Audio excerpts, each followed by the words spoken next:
¿Qué tal, amigas, amigos? Me da mucho gusto saludarles. Este es un podcast especial de A Dos Voces. Y como ustedes saben, cuando hablo de podcast especiales es porque tenemos algún artista invitado que dialoga conmigo, Ricardo Marcos, y mi amigo y compañero José María Álvarez. Les damos una muy cordial bienvenida y por supuesto también le damos una gran cordial bienvenida a nuestro invitado de hoy, que es nada menos que el maestro Sylvain Gassanson, director musical de la OFUNAM. Precisamente por eso José María trae esa camisa, portándola con orgullo. Y pues bienvenido, José María, bienvenido, Silván. Gracias, Ricardo. Sí, por supuesto, y sobre todo a decirle a nuestros amigos, a Silván y a ti, pues yo soy universitario, yo estudié en la UNAM, tanto en la que hoy se llama Facultad de Música, como también en la Facultad de Ciencias Políticas y Sociales. Yo soy licenciado en Relaciones Internacionales, antes que los asuntos musicales, pero una gran bienvenida a Silván Gassanson, el director de la Orquesta Filarmónica de la UNAM, que pues ya está por arrancar temporada. Bienvenido, Silván, y muchas gracias, Ricardo. Bueno, muy buenas gracias, muy buenas tardes a todas y todos y gracias por la invitación y bueno, sí, muchas gracias y buenas tardes. Eh, pues, Silván, te estás estrenando como director de esta magnífica orquesta de México, bueno, de la máxima casa de estudios del país, y sabemos también que tiene una gran historia de la cual también seguramente José María nos puede dar alguna referencia, sobre todo los directores anteriores. Pero pues es una bonita, digamos, sucesión. Y en este caso, Silván, eh, yo quiero destacar algunos elementos pues, de tu formación que finalmente, bueno, en este caso, relativos a tu país, Francia, ¿no? Y que pues es una gran tradición musical la que tenemos allá en Francia, en París, y por supuesto también en este caso, cómo esta carrera se cataliza también por dos premios de dirección de orquesta muy importantes. Un primer lugar en el concurso internacional Eduardo Mata en México, que quizás es el más importante de dirección de orquesta del país, José María. Y por otro lado, pues también un segundo lugar del premio Jorma Panula en Finlandia, que por cierto, Jorma Panula es uno de los grandes directores de orquesta, formadores de directores de orquesta, y la lista de sus pupilos y de la gente que ha salido de esos concursos es impresionante. Entonces, de entrada ahí hay unas credenciales muy interesantes, Silvan. ¿Cómo ves todo este punto inicial de tu eclosión como un músico pues ya reconocido, respetado, pero todavía joven también?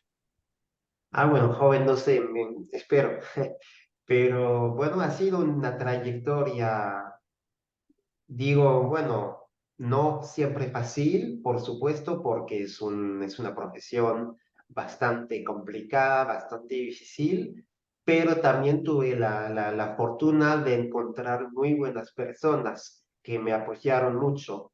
Y entre esas personas se encuentra Jorma Panula, que no solamente fue presidente del jurado de su propio concurso, que trae su nombre, pero también del concurso Eduardo Mata. Era también presidente del jurado cuando gané el concurso y yo fui su alumno en varios lugares. Entonces, él fue una de las personas que más me apoyo, que más me abro las puertas de lo que se llama carrera internacional, ¿no? Entonces, yo tuve la fortuna de encontrarlo, pero también tuve la muy buena fortuna de tener a muy buenos profesores también en mi infancia. Yo debo reconocer que sin estos profesores yo no sería la persona que soy ahora. Y comencé como violinista, estudié violín desde los 5 años, desde muy chiquito, y encontré dos profesores en Francia, una que se llama Gabrielle Ofer, que era violinista de la Orquesta Nacional de Francia, la Orquesta Nacional de Francia, y otro que era su esposo, Pierre Ofer, que era solista de violín y también miembro de la Orquesta de la Ópera de París. Entonces, estos dos profesores fueron los que más me aprendieron acerca no solamente del violín, pero de la música. del estilo, de la estética, de la tradición musical europea, por supuesto. Entonces aprendí muchísimo con ellos a partir de los 9, 10 años hasta 18. Trabajé cada semana como 5, 6, 7 horas por sesión, por curso con ellos y aprendí realmente todo con ellos. Y luego cuando decidí dedicarme a la dirección orquestal, estaba estudiando también violín con Hendrik Ledo en el Conservatorio Real de Bruselas, que también fue una persona muy importante para mí porque no solamente me aprendió acerca del violín, pero me apoyó mucho a decidir entre el violín y la dirección. Él me dijo, bueno, tú eres un muy buen violinista, pero si te sientes mejor con la dirección, no te voy a decir que no tienes que dirigir. O sea que me dejo la libertad de dejar el violín y pasar a la dirección orquestal. Y fue una decisión no fácil, pero finalmente evidente, porque me sentaba mejor frente a una orquesta con este repertorio sinfónico, que para mí es el repertorio más, no sé, más importante, más agradable, más, no sé, la orquesta es un instrumento que me gusta más que el violín, la verdad. Y cuando decidí entonces dedicarme a la dirección orquestal, también encontré un profesor en Francia que se llama Jean-Sébastien Béraud, que fue mi primer profesor de dirección, que un poco como el caso de Jorma Panula, él, Jean-Sébastien Béraud, fue el profesor de todos los directores franceses de mi generación y de la generación más antigua. Entonces, recibí su formación y también fue bueno, Jean Sebastián es un director increíble porque él recibió formación por parte de Darius Milhaud, de Olivier Messiaen y de todos los grandes del pasado. Entonces aprendí con él la tradición de la música francesa desde los años 50 hasta hoy. Él tiene ahora casi 90, entonces es un hombre mayor. Y realmente, bueno, su formación técnicamente y de análisis y todo esto acerca de la música fue también increíble para mí. Y luego decidí salir de Francia para encontrar experiencia en otros países. Y encontré también muy buenos profesores, uno en Salzburgo, en el Mozarteum, que se llama Gerhard Marxen, un director alemán, que me aprendió más de la técnica y de la tradición alemana. Y yo tenía la tradición francesa, entonces aprendí con él una tradición más bien germánica. Luego trabajé con Gianluigi Gelmetti en la Chigiana de Siena durante 2 años y él me aprendió más de la tradición italiana. Entonces no sabía nada de las óperas de Rossini, de Bellini, de Verdi, de Puccini, todo esto. Y Gelmetti, que murió hace poco, era también un gran maleriano. Dirigió todas las sinfonías con su orquesta en Stuttgart y realmente me aprendió mucho también acerca del repertorio germánico. Y luego estudié con Jorma Panula. Entonces, esto fue un encuentro muy fuerte porque desde el primer momento nos pusimos casi amigos. No digo amigos porque, bueno, es un maestro, pero la relación que tuve con él fue muy íntima, muy fuerte. Y yo creo que, bueno, a él le gustaba mucho, me parece, lo que estaba haciendo en esta época y entonces me aprendió mucho y aprendí realmente mucho con él, sobre todo el aspecto de la relación del director con la orquesta. Una cosa que los demás directores no me habían aprendido tanto, pero para Jorma Panula es muy importante la relación del director con la orquesta, cómo se comporta el director, cómo se prepara, cómo preparar las partituras, los ensayos, los detalles técnicos, hasta cómo manejar el tiempo de ensayo, etcétera, etcétera. Entonces con él aprendí mucho. Y bueno, finalmente me formé, me gradué también en el Conservatorio Nacional Superior de Música de París para el aspecto más técnico de la escritura musical.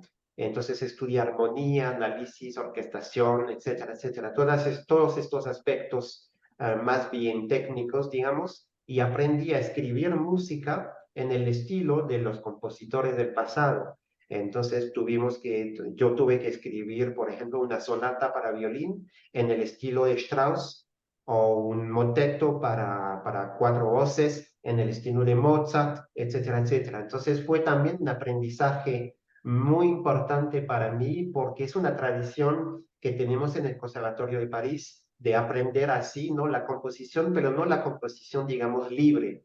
Es una composición en el estilo de los grandes del pasado, una cosa que se hace mucho en Francia y es una tradición muy fuerte. Y todos los grandes directores del pasado en Francia estudiaron esta materia. Entonces, esto también fue muy importante para mi formación como músico, para entender mejor cómo funciona el lenguaje, digamos, musical de todos los grandes compositores, de Bach, de Mozart, de Schumann, Debussy, Wagner, etcétera, etcétera, Schoenberg, etcétera. Entonces me gradué en el conservatorio y terminé estudiando una maestría en musicología para tener un aspecto más intelectual de la música, no solamente el aspecto como intérprete, pero también el aspecto más musicológico, digamos. Entonces, escribí una tesis de maestría sobre Sibelius, un compositor que siempre me ha impactado mucho. Y entonces fue un ejercicio también muy interesante para mí, porque yo no soy un intelectual de la música, yo soy intérprete. Yo soy más bien como tengo el contacto físico con la música, pero escribir acerca de la música, escribir una cosa no solamente de análisis, pero también aspectos filosóficos, ha sido una experiencia muy interesante también, porque en la formación de un músico no solamente tenemos que tocar música, también tenemos que pensar la música. Y esto me apoyo, me ayuda mucho a entender lo que es pensar la música, pensar el estilo, la estética de cada época de la música. Entonces, ha sido una formación grande, pero realmente tuve la fortuna de poder estudiar todo esto y de encontrar muy buenos profesores que mediaron todo lo posible, ¿no? Entonces, yo tuve muy grande fortuna. José María. Sí, Ricardo, muchas gracias, Silván. Y pues digamos, toda esa preparación, nosotros nos hemos beneficiado, el público mexicano, con tu dirección artística en la Orquesta Filarmónica de la UNAM y, por supuesto, todos los países a los cuales estás acudiendo como director huésped. Pero esa relación con México que empezó, como ya dijo Ricardo, con el concurso Eduardo Mata, por cierto, en esa edición yo estuve presente en las ediciones como público. Me acuerdo muy bien de la primera y me acuerdo muy bien cuando tú ganaste y entre los amigos y los colegas decíamos, pero mira qué jovencito está y estás igualito, Silván, no has cambiado nada, estás exactamente igual. Y la relación con la FUNAM empezó desde entonces. Y la verdad a mí me dio mucho gusto, por ejemplo, cuando tuvimos la oportunidad de coincidir en los ensayos abiertos y empezar a ver tu proximidad no solo con los músicos, sino también con el público mexicano, el hecho que hables español de una manera muy, muy importante. Todo eso a nosotros como público lo agradecemos enormemente y esta relación pues ha crecido a lo largo de los años porque desde que tú ganaste el Eduardo Mata hasta que fuiste nombrado director de la FUNAM, pues han pasado muchísimos conciertos como titular, pero también cosas muy importantes, la exploración de la música mexicana, de los nuevos compositores y del gran repertorio sinfónico. Realmente, sí, fue para mí, bueno, al principio yo no hablaba nada de español, durante el concurso hablaba en inglés, entonces esto me permitió aprender un nuevo idioma y para mí es muy importante porque ahora puedo trabajar no solamente en México, pero en todos los países de Latinoamérica y de España y descubrir también la cultura mexicana que no conocía. La verdad que no sabía nada de la cultura mexicana, nada más unas cosas de los prehispánicos, pero cosas básicas, digamos, pero descubrir lo que es este país y la cultura desde los prehispánicos hasta hoy, la vivacidad de la cultura mexicana, los compositores, por ejemplo, los grandes artistas que hay desde el pasado hasta hoy, ha sido realmente un viaje intelectual para mí a lo largo de estos años, realmente muy interesante y estoy muy agradecido por eso, ¿no? De haber podido descubrir un país entero. También he viajado en todas las ciudades, bueno, las grandes ciudades del país. Entonces he visto muchas orquestas, muchos solistas mexicanos, compositores mexicanos y también artistas, pintores, escritores, etcétera. Hasta tú, José María. Entonces, esto ha sido realmente, sí, muy bueno. Es una de las cosas de la vida. La vida te ofrece cosas así, ¿no? Poder descubrir a fondo, digamos, la cultura del país, no solamente viajar 2 semanas y irse, es realmente descubrir de una manera muy importante una cultura y la gente y la comida y la cultura y todos los aspectos del país. Y realmente me ha impactado mucho.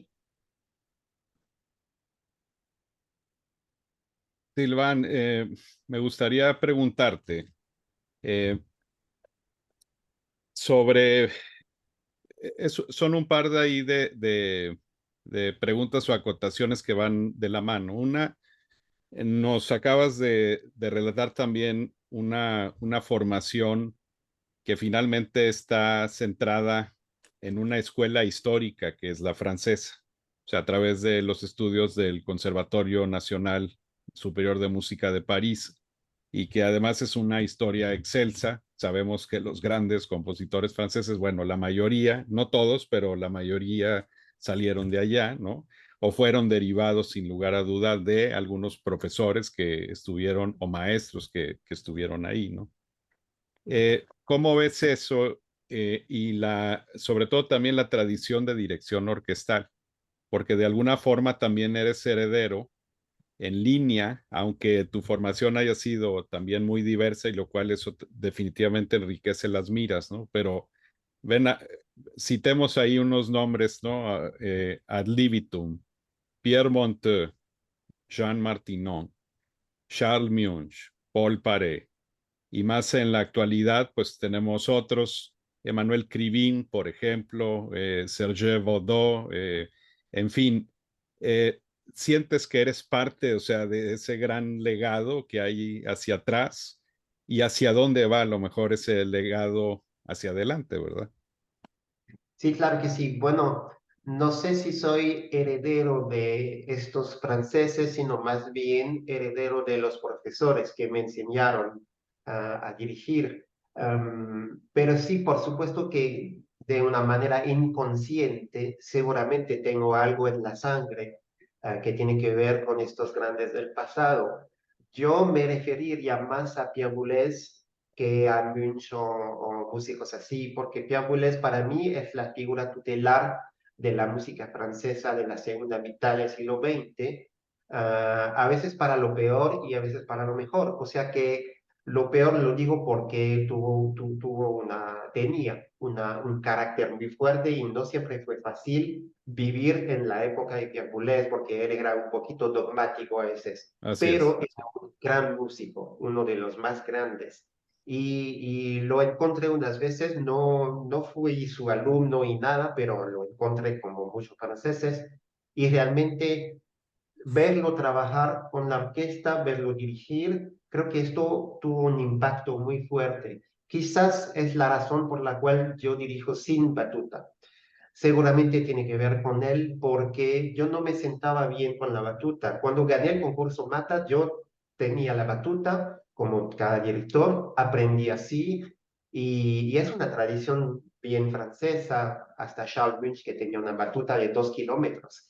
Entonces, Sí. yo dirigía así, ¿no? Y así me formé y así aprendí, pero cuando vi a Pierre Boulez dirigir sin batuta fue una revelación, digamos que así. Y también, y después vi a otros directores dirigir sin batuta, también Georges Prêtre, por ejemplo, que muchas veces dirigía sin batuta. Y esto me impactó mucho porque te permite llegar a cierta libertad musical que yo no tenía con la batuta. Y yo creo que no sé si soy heredero de los grandes del pasado, pero soy heredero de una idea más bien francesa que es la libertad. Mm. Buscar la libertad es algo muy francés. muy francés, hasta protesta y hasta manifestaciones siempre, pero sí, la búsqueda de la libertad es una cosa y me permite ser más libre y dirigir sin batuta. Y así puedo entrar en la música de una manera más libre, de una manera más fluida, de una manera más como rubato, ¿no? Entonces, yo creo que sí, soy heredero de un espíritu francés, soy muy francés en esto, pero Francia es un país muy con muchos contrastes. Yo nací cerca de Alemania, de una familia alemana, entonces yo soy francés con tradición germánica, pero también la otra mitad de mi familia, mi papá, nació en África del Norte, en Argelia, de una familia española. Entonces, más bien con el mar Mediterráneo. Tengo también en la sangre esta parte más bien latina, digamos. Entonces, Francia es un país que tiene en el norte una tradición germánica y en el sur una tradición latina. Y la mezcla de los dos hace que no sé, tengo una mente un poco dividida entre el rigor alemán o germánico y la libertad, digamos, latina, ¿no? Entonces, por eso yo creo que es interesante conocer un poquito la tradición francesa en esto, ¿no? Saber que no somos iguales todos. Francia es un país realmente de contrastes y a veces un poquito desorganizado, desordenado, pero sí, y yo creo que en esto también soy heredero del espíritu francés, de la mezcla de todo lo que hay en Francia entre la parte del norte y la parte del sur. Y esto no sé si se nota en mi interpretación, pero sí, yo sé que se nota en la manera con la cual me manejo con la música, porque realmente la mezcla de estas dos culturas no sé, me ha construido como ser humano, como hombre, y yo creo que sí soy en esto heredero de algo francés. Très belle l'idée de liberté, je pense. Así es. Mi querido José María. Gracias.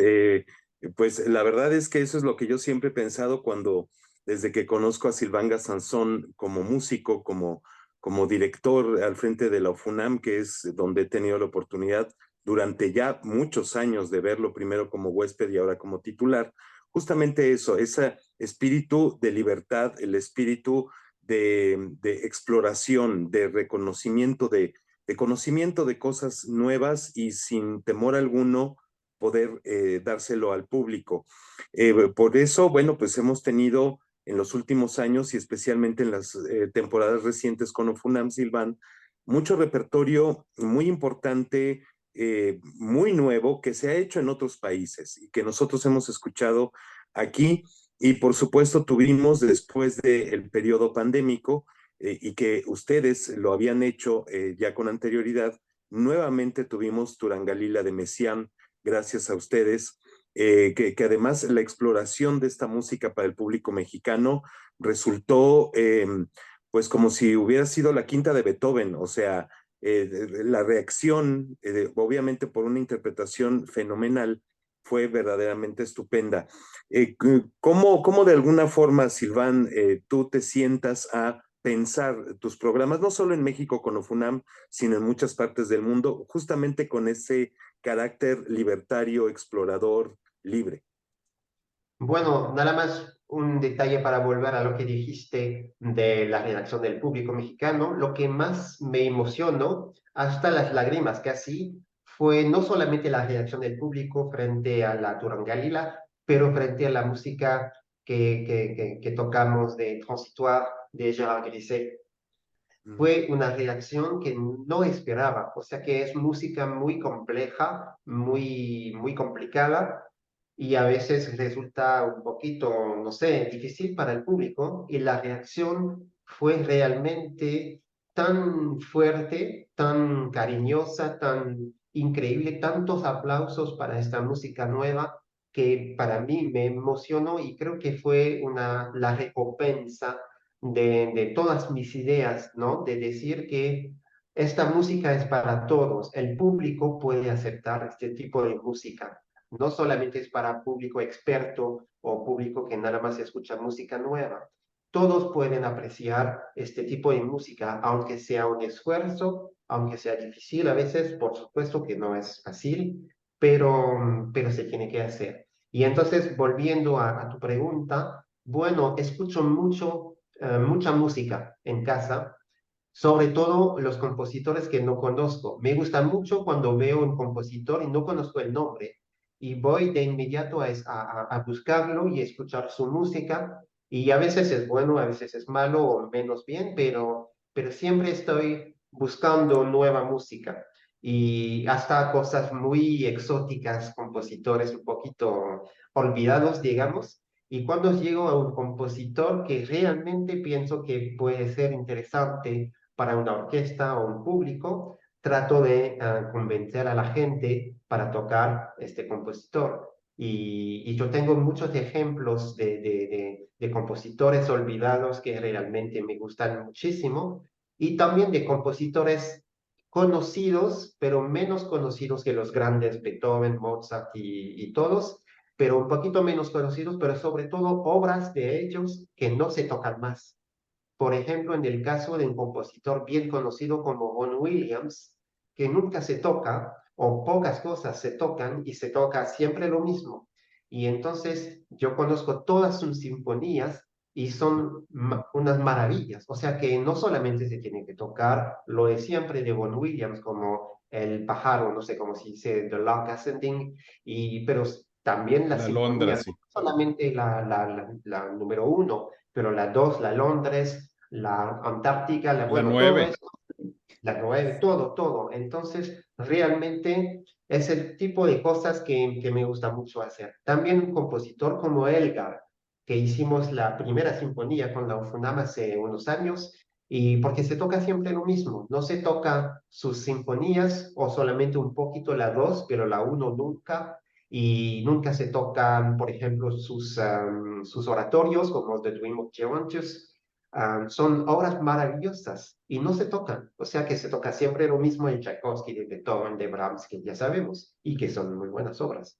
Entonces, sí, siempre trato de buscar cosas un poquito diferentes de lo que se hace y trato de mezclarlo con obras un poco más conocidas para atraer también al público, porque yo sé que programar solamente cosas nuevas, desconocidas, puede resultar un poquito difícil porque se tiene que llenar una sala también de concierto, que de 2.000 asientos.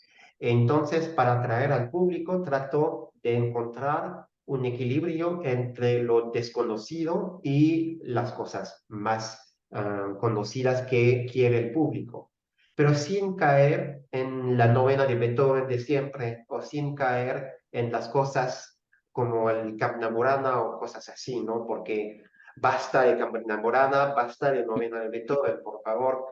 Hay que tocar otras cosas conocidas, pero un poquito menos que estas cosas tan grandes, ¿no? Y yo creo que tenemos que tomar como una distancia con estas obras como Novena de Beethoven, que es una muy buena obra, por supuesto, pero necesitamos un poquito de distancia para volver luego con otro placer, con otro gusto con esta música. Y sobre todo para tocarla no con el estilo de siempre, con un grito romántico que no es.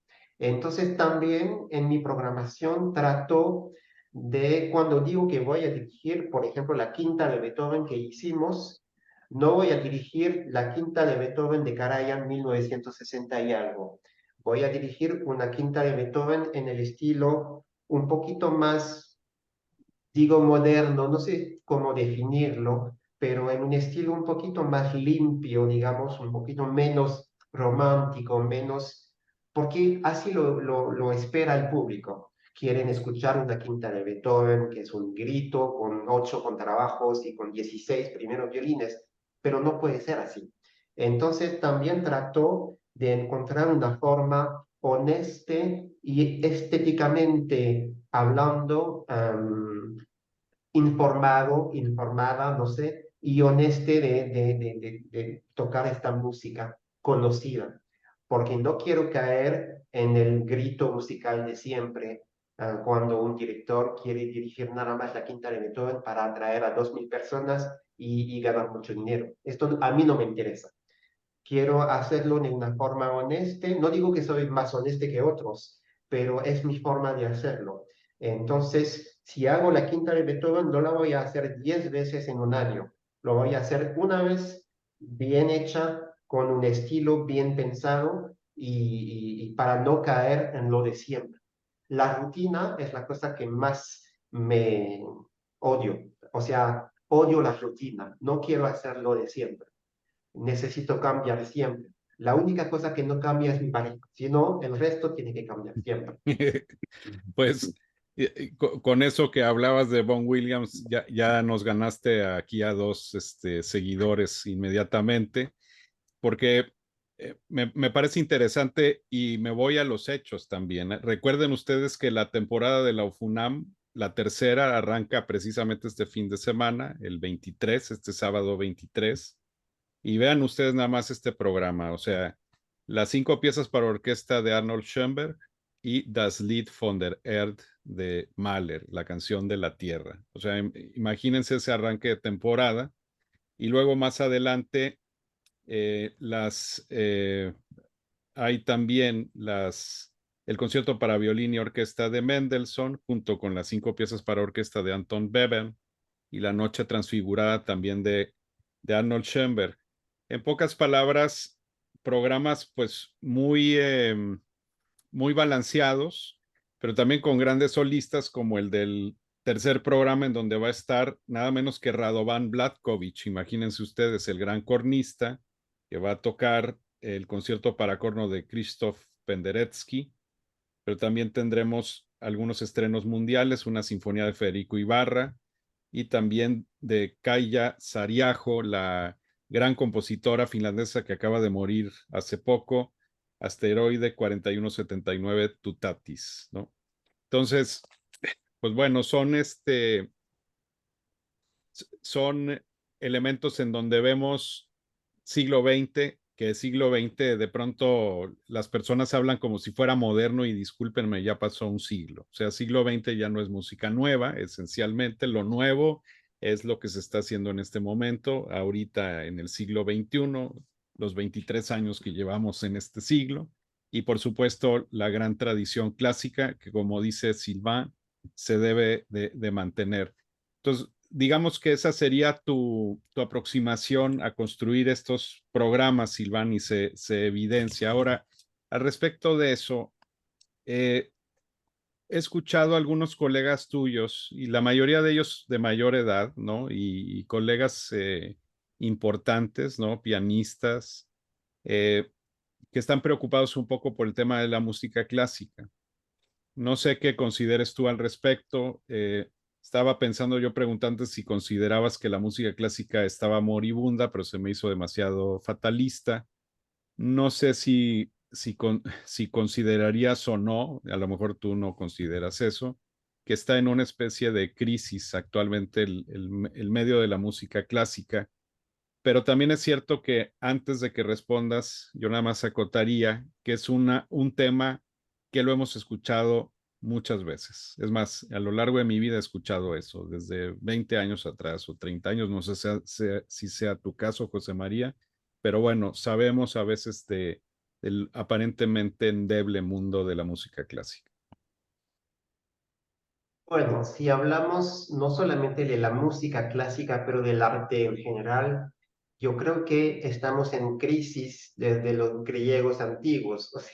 O sea que siempre ha sido una crisis, siempre hablamos de una crisis, que el arte se olvide, que pasamos por crisis y desaparece y reaparece, y etcétera, etcétera. Hasta el mundo romano también, que tuvo crisis, hasta el medioeval, hasta el Renacimiento, hasta la época barroca. Siempre hemos hablado de crisis, siempre el artista, la presencia del artista en la sociedad ha sido un problema, porque resulta que un artista no sirve para nada, sino que es la persona más importante de la sociedad. No sirve, digo, porque no produce economía, no produce dinero, no produce nada, pero produce lo que nos hace ser seres humanos. O sea que no somos seres humanos porque ganamos dinero, somos seres humanos porque expresamos algo. Tenemos tenemos las ganas de expresar algo que nos supera, que es el arte, la música, en el caso de la música clásica. Entonces, decir que ahora estamos en un momento de crisis, pero yo desde que nací escuché lo de la crisis. Y entonces, ¿qué decir? La crisis de todas formas existe porque es la condición del ser humano, pasar por crisis y después encontrar soluciones. Es como la cuestión del cambio climático, que es una crisis fuerte, pero tengo la fe casi religiosa de que vamos a encontrar soluciones, porque somos más fuertes que los problemas que tenemos que enfrentar. Entonces, hay una crisis, se puede decir, porque por supuesto que la nueva generación no escucha mucho de música clásica, pero yo cuando era adolescente tampoco. Y no tengo 22 años ahora, tengo un poquito más. Entonces fui adolescente hace unos años. Y en mi época no escuchaban mis amigos, mis colegas, digamos, de colegio, no escuchaban música clásica. ¿Por qué? Porque no es la música para los adolescentes, es la música de los papás. Y los adolescentes quieren escuchar otra cosa. Quieren enfrentarse a los papás para decir, es tu música y yo quiero mi mundo. Pocos adolescentes escuchan música clásica, pero muchos adolescentes podrían escuchar música clásica si no fuera Beethoven, Schumann, Schubert, pero más bien compositores de ahora, jóvenes compositores que producen música más cerca de las ganas o de lo que quieren escuchar quizás los jóvenes. Y luego al descubrir el mundo de la música culta o clásica moderna o de la actualidad, pueden escuchar cosas más antiguas. Porque cuando llegas a tener 30 años y luego 40 años, estás listo para tomar un paso atrás y escuchar cosas más antiguas, sin pensar, sin prejuicio, sin pensar que son cosas viejas. No son cosas viejas, hablamos de la historia. Es como estudiar la historia, es muy difícil enseñar historia a los niños y los adolescentes, porque todo lo que existe antes de su nacimiento para ellos no existe. Nada más los padres existen. Pero cuando dices, por ejemplo, a uno que tiene 12 años, y si hablas del año 2000, pero para él no existe. O sea que 2000 es casi prehistórico. Entonces, es muy difícil convencer a la juventud, a los jóvenes, de escuchar o de estudiar el arte. La solución, yo creo, es tener confianza, tener fe en lo que hacemos. Lo que hacemos nosotros como músicos, lo hacemos con toda honestidad, con todo el corazón y con la conciencia de que no somos solos. La música que hago no la hago para mí, para yo mismo, yo la hago para el público. Por supuesto que soy el primero que beneficia de lo que hago, porque es mi pasión, entonces no puedo vivir sin música. Pero la consecuencia de la pasión que tengo es que el público puede, espero, disfrutar de mi trabajo. Entonces, si puedo convencer a unos chicos, a unos adolescentes, unos jóvenes, adelante, con gusto. Pero si no puedo convencer a todos, está bien, porque ¿qué puedo hacer más? De todas formas, siempre tendremos gente que escuchará música clásica. Siempre ha sido así y siempre será. Estoy convencido, yo soy un ejemplo. No vengo de una familia de músicos. Mi padre trabajaba como empleado en la empresa de electricidad de Francia, EDF, y mi mamá trabajaba como secretaria de una casa de ancianos. Nada que ver con música. En el día de hoy, los dos no escuchan música clásica tampoco. ¿Y qué puedo hacer? ¿Qué puedo decir? Ya ellos saben lo que hago, me escuchan a veces por YouTube o lo que hay, pero si no les gusta, no les gusta. no puedo forzar nada. Nada más puedo decir a uno que me pregunta si la música clásica es para todos, yo digo, sí, es para todos. Por supuesto que es para todos. No es para expertos, no es para... A un adolescente yo podría decir, si no quieres escuchar Beethoven o Schubert, pero váyase por Rachmaninoff. Rachmaninoff te va a hablar como adolescente, porque es para ti. O sea, es el tipo de romanticismo juvenil, digamos, que corresponde muy bien, yo creo, al temperamento juvenil. Quizás Beethoven necesita más, no digo formación, pero no sé, como maduración, no se dice maduración, pero más Sí, madurez, madurez, sí. madurez, más, no sé, quizá, no sé. Se dice, por ejemplo, que los que tocan mejor Mozart son los niños. Entonces, un niño puede apreciar Mozart porque es muy natural, muy, no sé, el niño Mozart mismo, ¿no? Y luego cuando comenzamos a pensar y aparecen las dificultades de tocar Mozart, porque es una cosa de infancia. No sé, puede ser, no sé, no tengo la solución perfecta, pero yo digo que lo de la crisis, hace 40 años que hablamos de la crisis de la música clásica, y igual para el cine, igual para la pintura, igual para la lectura o la literatura. Pero por favor, basta de pesimismo, basta de este mundo que ya es tan difícil. Guerras en todos lados, violencia, pobreza, todo esto. Entonces, ok, la crisis es el problema económico de los pobres. La crisis es la guerra en Ucrania. La crisis es esto, pero nosotros somos privilegiados. Tenemos la fortuna de poder acceder al arte y a la producción humana más fuerte que existe. Queremos ofrecerla a todos los que la quieren, por supuesto, descubrir, chicos o no chicos, pero basta de decir crisis, porque si no, si digo algo negativo, ¿cómo convencer a un chico que tiene 18 años y le queda 80 años de vida?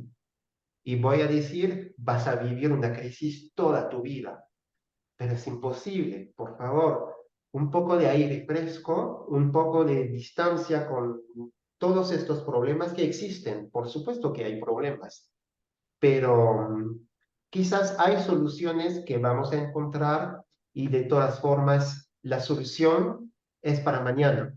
Hoy tenemos que vivir. Entonces, tenemos que vivir ahora, veremos mañana, vamos a encontrar soluciones. Los jóvenes son los que tienen la solución en las manos, porque son los de mañana.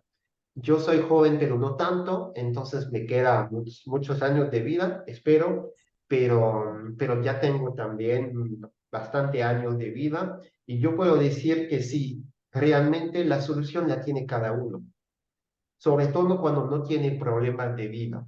Por supuesto que uno que no tiene dinero, no tiene casa, no tiene comida, no tiene nada, ¿qué voy a decir? Por favor, que venga a un concierto de música clásica. Pero quiere comer, quiere vivir en una casa y quiere dinero y ya es suficiente. Entonces, yo creo que es una solución global y a veces cuando escucho muchos músicos, creo que están un poquito como desconectados de lo que es la vida normal de mucha gente. No es tan fácil vivir en este mundo, económicamente hablando, socialmente hablando, etcétera, etcétera. Entonces, la música no es todo. La música es parte de algo muy grande, pero no es todo. Entonces, y a veces escucho a los músicos y veo que se obsesionan por la música, pero la obsesión creo que no resulta ser una muy buena cosa. Yo creo que mejor ser más generoso, más abierto y no tener un prejuicio hacia la gente que no escucha música clásica porque finalmente resulta ser un prejuicio social. Decir que él no escucha música clásica es un imbécil. Entonces, no, esto es un peligro, porque si hacemos así las cosas, vamos a rechazar, vamos a, no sé cómo se dice, así rechazar, no sé, la gente y así no ser abiertos para recibir la gente y ofrecer lo que se tiene que ofrecer. Pero de todas formas, mi trabajo será lo mismo, de todas formas, que sea con público, sin público, con chicos, con viejos, con lo que sea. Schoenberg es Schoenberg, Mahler es Mahler, en todos casos. Entonces, tengo la solución, no sé, pero trato de hacer lo que puedo, pero hay un límite y tenemos que aceptar, tenemos que ser humildes, que no tenemos todos la solución completa para arreglar todo, porque es un problema global, es un problema multifactorial, no sé si se dice, multi, ¿no? Faceta. Correcto, sí, sí, sí. Entonces, yo creo que es importante no olvidar este aspecto multi, ¿no? Faceta. José María. Gracias. Pues muy interesantes todas tus apreciaciones, Silvana, acerca de precisamente lo que vivimos hoy y ese optimismo que debemos de tener. Sí, la vida es difícil para todos, desde que te pones el zapato en la mañana y no te entra porque se te amaneció hinchado el pie, hasta que tienes que pagar la renta y te queda poco dinero.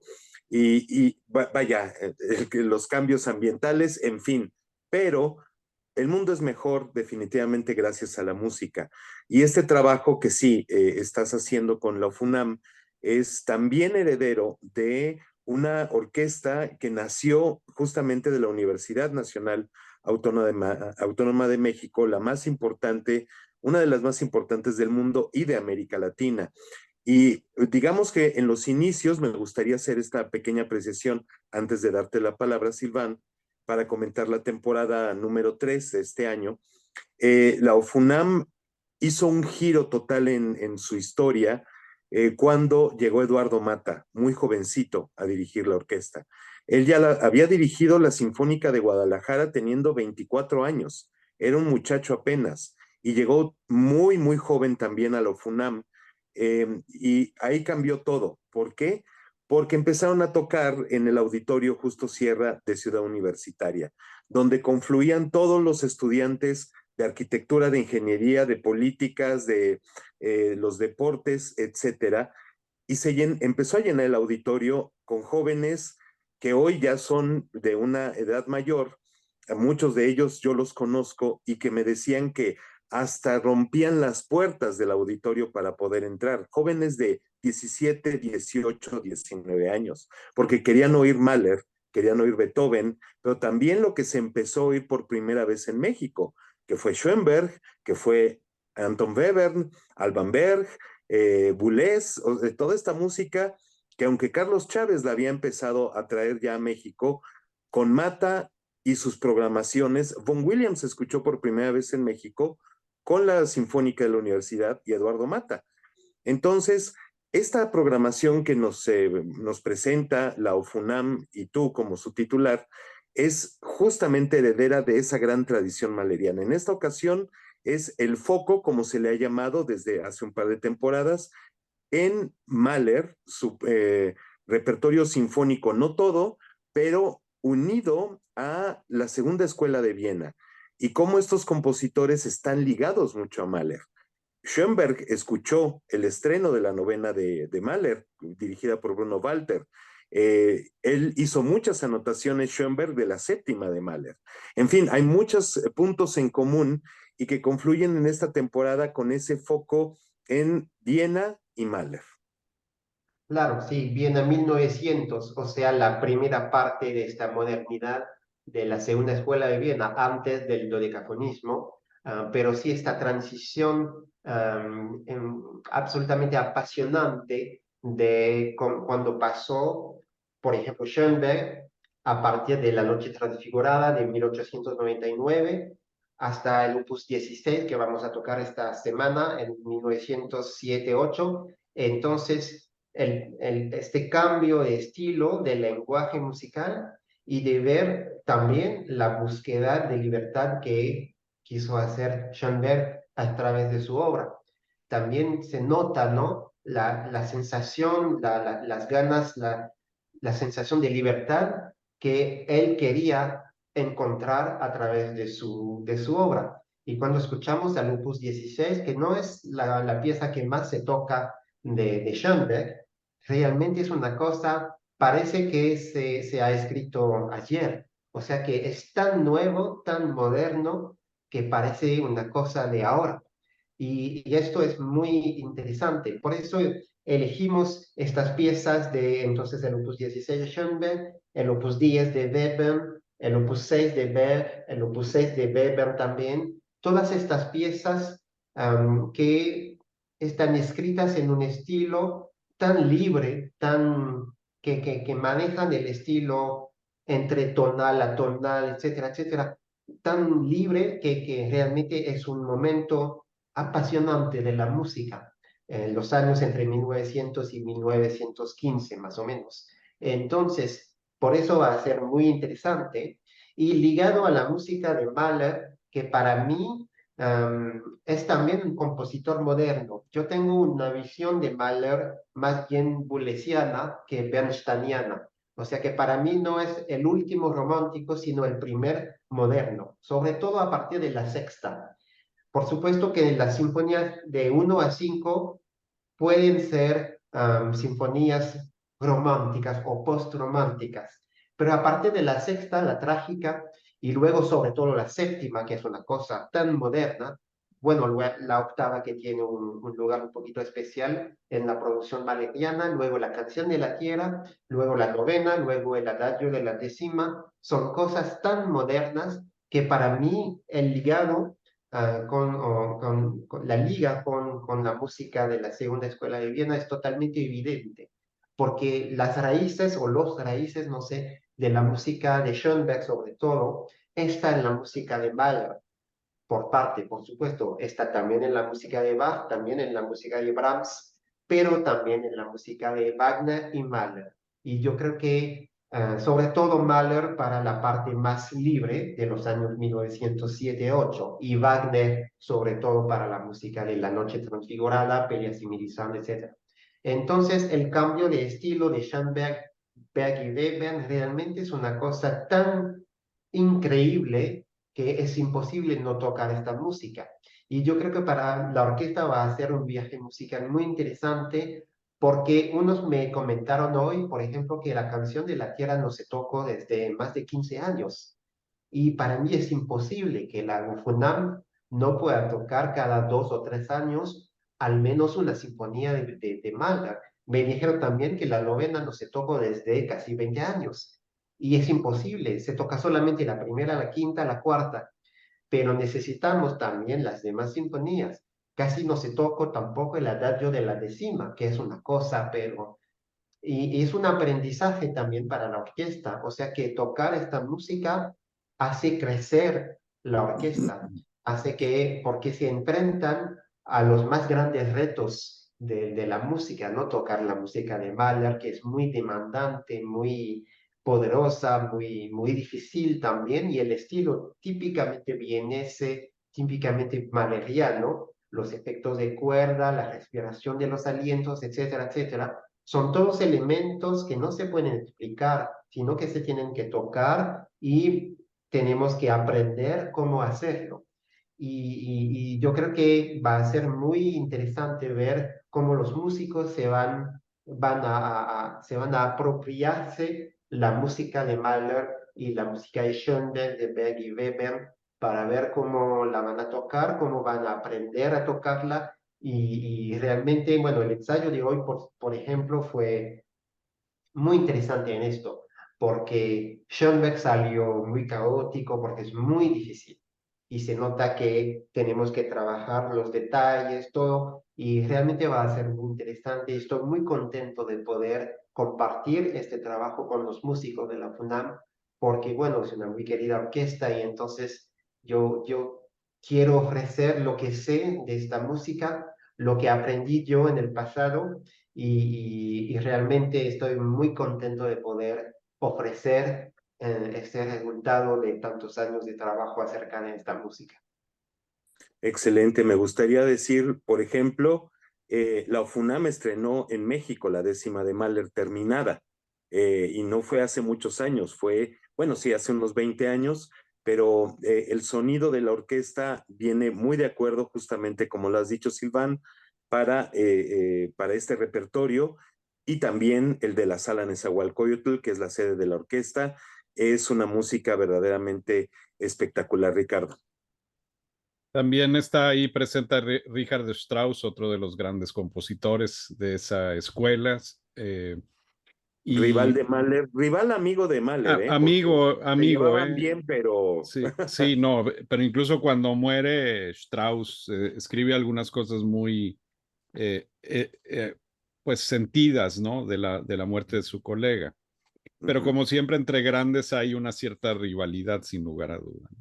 Me sí. parece que está incluida la suite de la ópera Electra, que obviamente son de los trabajos straussianos junto con Salomé más rompedores, pero me gusta a mí, sin embargo, Strauss, que fue muy fiel a sus principios, ¿no? No, él no era un Schoenberg, no era la visión esta de vamos a romper con todo y un nuevo sistema. Él como que era inquieto, exploratorio, y nos ha dejado también magníficas páginas, ¿no? Y junto con Mahler, pues otra del gran corpus de obras que hay. ¿Cómo ves esa otra parte también, Silva? Bueno, sí, Strauss es un caso muy interesante, cómo resistió a este tipo de modernidad después de haber pasado él mismo por una cierta modernidad, porque el periodo negro, como se dice, con Electra y Salomé, que no tiene nada que ver con el periodo roso o rosa, no sé cómo se dice, con Cavalier y con Intermezzo y con todas esas óperas de la época ulterior. Entonces, yo creo que es un caso muy interesante y sobre todo porque se va a tocar entonces sí la suite de Electra, pero también la suite del Caballero de la Rosa. Y entonces son dos piezas totalmente no sé, antagonistas, ¿no? Y entonces va a ser muy interesante ver los dos Strauss que hay, porque realmente son dos. La verdad son tres. El joven Strauss con los poemas sinfónicos, que es uno. Luego el Strauss de Salomé Electra, hasta Die Frau de Schatten y todo esto. Luego el Strauss de Cavalier, de Intermezzo, de Capriccio y de estas páginas tan mágicas, ¿no? Entonces, es muy interesante conocer a este compositor y ver cómo resiste a la modernidad schoenbergiana y weberiana y verdiana.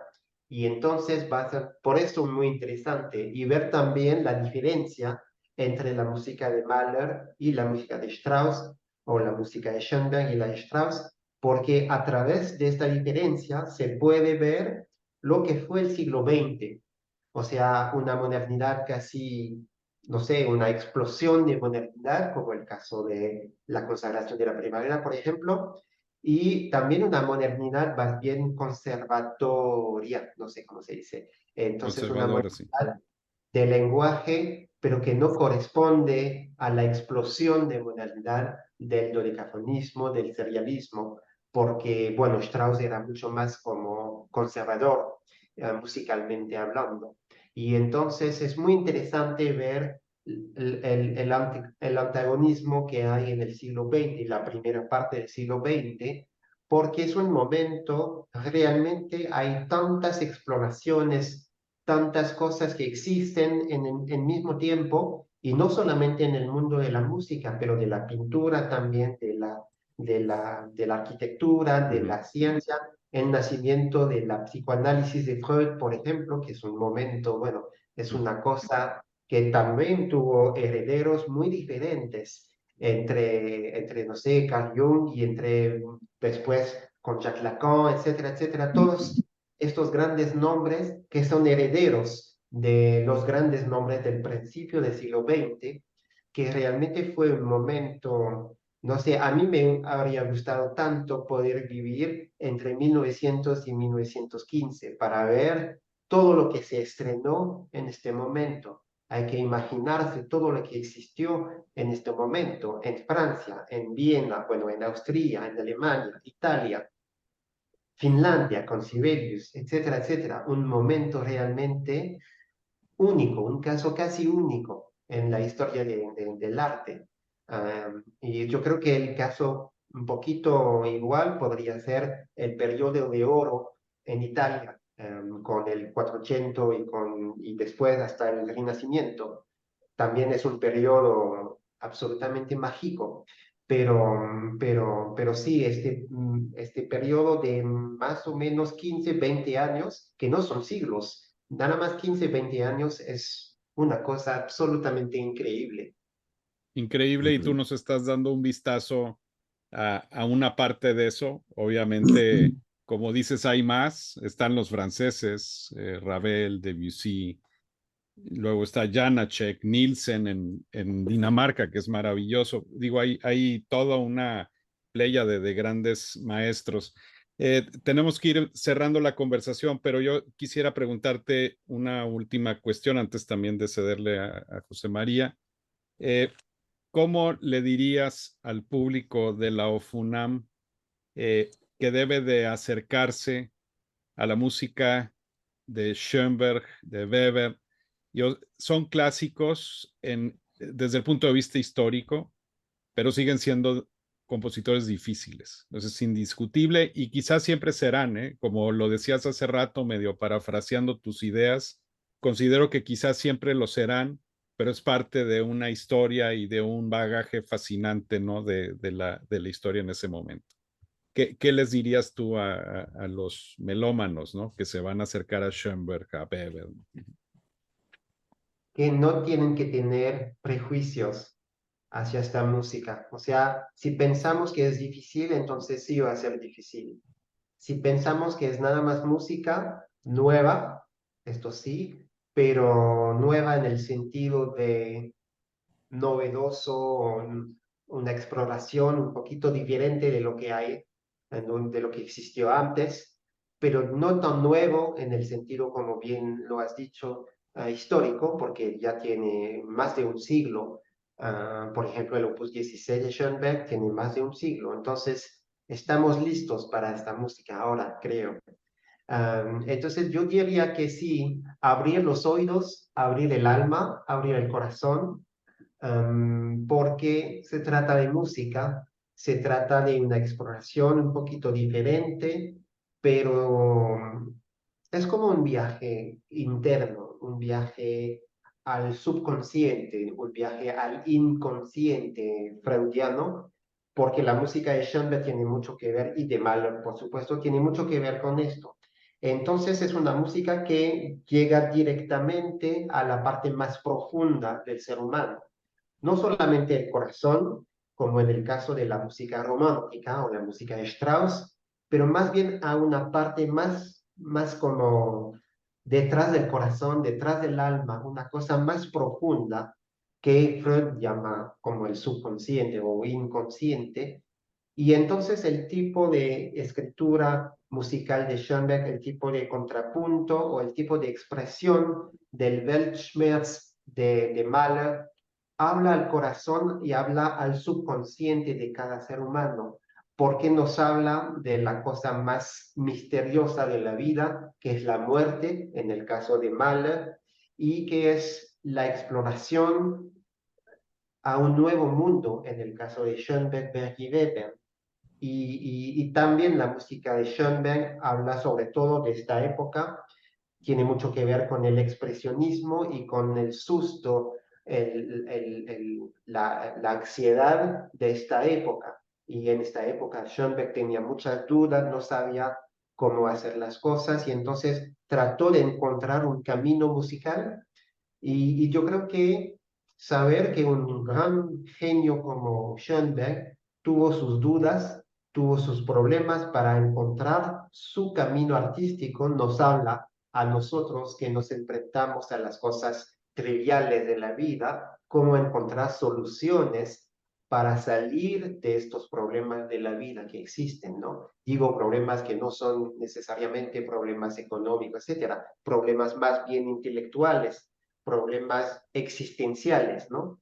Entonces, ¿cómo encontrar su propio camino en una vida tan difícil, tan, no sé? Yo creo que yo diría esto a la gente, que es una posibilidad de explorar una parte íntima de sí mismo, y que va a ser quizás un descubrimiento totalmente nuevo, pero apasionante, realmente apasionante, porque es la parte más, no sé, hidden, no sé cómo se dice en español, hidden, pero la parte Escondida, escondida. escondida, la parte Sí. más escondida del ser humano, la parte más profunda.